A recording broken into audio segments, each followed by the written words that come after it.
ಚೈತ್ರ ಸಂವತ್ಸರದ ಮೊದಲನೆಯ ಪರಿಸರ ಬದಲಾವಣೆ ಹೊಸ ತೋರುವ ಬೇವು ಬೆಲ್ಲದ ಯುಗಾದಿ ಹಬ್ಬದ ನನ್ನ ಮಿನಿ ಬ್ಲಾಗ್. ಹೇಗಿದ್ದೀರಾ ಎಲ್ರು? ನಮಸ್ಕಾರ ಎಲ್ರಿಗೂ. Welcome back to my YouTube channel. ಬಣ್ಣದ ರಂಗೋಲಿ ಎಲ್ಲ ಬಿಡ್ಸಾದ್ಮೇಲೆ ಬಾಗ್ಲಿಗೆ ತೋರಣ ಕಟ್ಬೇಕಲ್ವಾ? ತೋರಣಕ್ಕೆ ಅಂತ ಹೇಳಿ ನಾನು ರೋಸ್ ಫಿಟಲ್ಲು ಅಲ್ಲಿ ಈ ತರ ತೋರಣ ಮಾಡಿದೆ. ಹಳ್ಳಿ ಕಡೆ ಎಲ್ಲ ವರ್ಷದ ಮೊದಲನೇ ಹಬ್ಬ ಆಗಿರೋದ್ರಿಂದ ನಮ್ಮ ಹಿರಿಯರಿಗೆ ಪೂಜೆ ಸಲ್ಲಿಸೋದು ಪದ್ಧತಿ. ಹಾಗೆ ನಾನು ನಮ್ಮ ಅಜ್ಜಿ ಹೋಗಿ ನಮ್ಮ ಅಜ್ಜಿ ತಾತ ನಮ್ಮ ಅಮ್ಮಂಗೆ ಪೂಜೆ ಮಾಡ್ಕೊಂಡು ಬಂದ್ವಿ. ಅಲ್ಲಿಂದ ಬಂದ್ಮೇಲೆ ನಮ್ಮ ಊರಲ್ಲಿರೋ ಎಲ್ಲಾ ದೇವಸ್ಥಾನಗಳಿಗೂ ಹೋಗಿ ಪೂಜೆ ಮಾಡ್ಕೊಂಡು ಬಂದೆ. ಪೂಜೆ ಎಲ್ಲ ಮುಗೀತು. ಹಾಗೆ ಮನೆಗೆ ಬಂದು ಮನೇಲೂ ಕೂಡ ದೀಪ ಹಚ್ಚಿ ಮನೆ ದೇವ್ರಿಗೂ ಕೂಡ ಪೂಜೆ ಮಾಡಿ ನಾನು ಮಾರ್ನಿಂಗ್ ಇಂದ ಫಾಸ್ಟಿಂಗ್ ಇದ್ದೆ. ಎಲ್ಲಾ ದೇವ್ರ ಪೂಜೆ ಮುಗಿದ್ಮೇಲೆ ಬೇವು ಬೆಲ್ಲ ತಿಂದೆ. ಬೇವು ಬೆಲ್ಲ ಎಲ್ಲ ತಿಂದಾಯ್ತು. ಇನ್ನೇನು ಅಡುಗೆ ಮಾಡ್ಬೇಕಲ್ವಾ? ನಮ್ಮ ಅಜ್ಜಿ ಆಲ್ರೆಡಿ ಅಡುಗೆ ಮಾಡ್ತಾ ಇದ್ರು. ಅವ್ರಿಗೆ ಸ್ವಲ್ಪ ಹೆಲ್ಪ್ ಮಾಡೋಣ ಅಂತ ನನ್ನ ಕೈಲಾದ ಹೆಲ್ಪ್ ಮಾಡಿದೆ.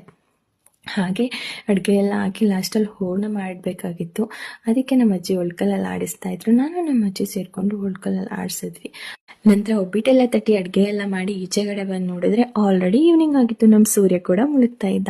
ಹಾಗೆ ಸೂರ್ಯಂಗ್ ಒಂದು ಬಾಯ್ ಮಾಡಿ ಹಬ್ಬ ಎಷ್ಟು ಬೇಗ ಮುಗಿತಲ್ಲ ಅಂತ ಮನೆಗೆ ವಾಪಸ್ ಬಂದೆ. ಮನೇಲಿ ಹಬ್ಬಕ್ಕೆ ಅಂತ ಪಾಯಸ, ಅನ್ನ, ಕೋಸಂಬರಿ, ಹಾಗೆ ಕಾಳುಗೊಜ್ಜು, ಸಾಂಬಾರು ಮತ್ತೆ ಹೋಳಿಗೆನ ಮಾಡಿದ್ವಿ.